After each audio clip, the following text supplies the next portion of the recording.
Everybody, thank you for joining me today. And in today's video, we will be revealing my Primal Raminator. I've had this truck for a couple months. I finally pulled the trigger and got one.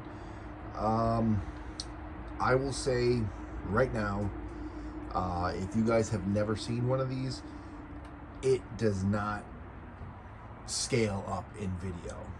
It looks much, much smaller in pictures and in videos than in person. I'll do some size comparisons next to it to try to give you an idea. I'll put some different trucks next to it that some of you might know the size. So let's get on with the show. So for starters, again, I've had the truck for about a couple months now. I haven't done too much to it. I have done some upgrades to it. I have changed the steering servos. I've upgraded the steering links, added limiting straps. I've also done some tuning on the shocks. I've taken them apart. I've added O-rings to the bottom of the shocks because they always leak. So I've added an O-ring in there, which definitely took care of the leak. I drilled out the pistons. I've added different weight shock oil to really get the truck handling the way I want it. As far as other things, I've deleted the stock choke for the fuel system. I've changed, I put a vent in. I've changed to the brass fittings with a different grommet, and I've added a larger sock style fuel filter, which definitely helps a lot. Other than that, this truck is basically stock. The only other thing I've done to it was I've added a LiPo battery in place of the stock battery. My two steering servos have been changed to Power Hobbies units. Very, very happy. And my steering servo has been upgraded to a Spectrum. I will leave the link below to exactly what model. I forget the exact model, but it's like 1,400 inch ounces. It's a great little servo. Very, very happy. Pulls the brakes great. As far as performance goes, I have the stock engine to it. I still have the stock engine. And as much as I would love to put a giant engine in this thing, I'll tell you my honest opinion, the only reason why I don't want to put a bigger engine is, number one, the noise. Because of the size of this truck, I don't really take it to the places that I take my other trucks because it takes up so much room.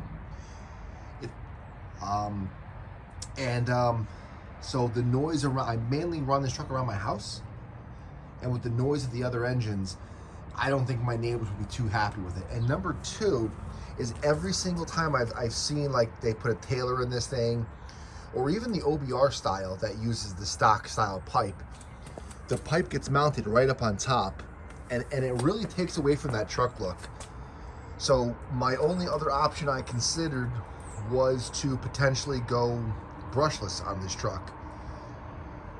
But again, I have quite a few LiPo batteries, so that wouldn't be an issue. But then it's like you get down to like maybe 10-minute run times versus the 30-40 minutes that I get now on the truck.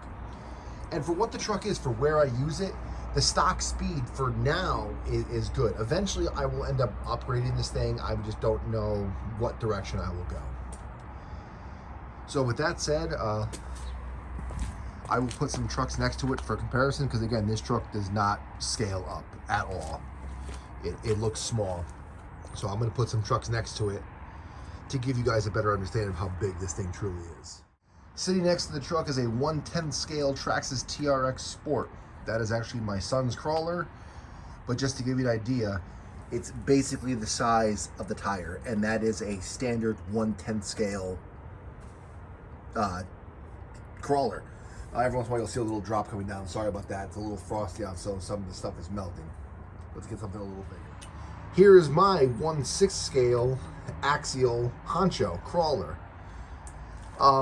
Again, this is not really a small truck, but next to the MTXL, or MTXL, Raminator, it's quite a bit smaller. the tire's almost up to the top of the roll cage up the honcho. So let's see if we get something a little bit bigger. Here's one of my Traxxas X-Maxes next to it.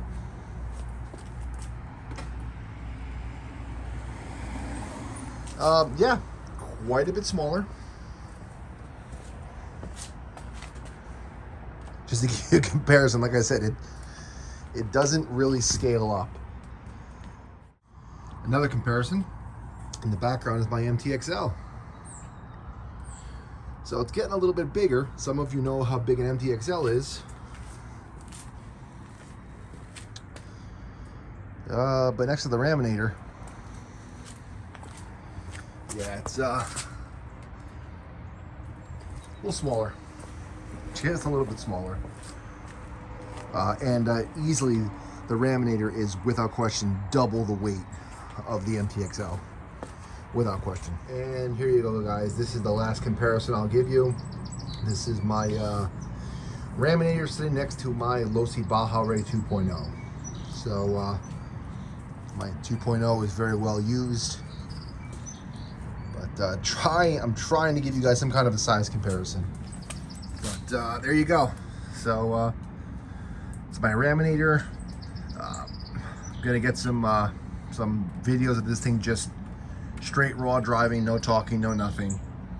Just kind of beating it down, just having fun with it. So till the next video, guys, I'll catch you later. Have a great day.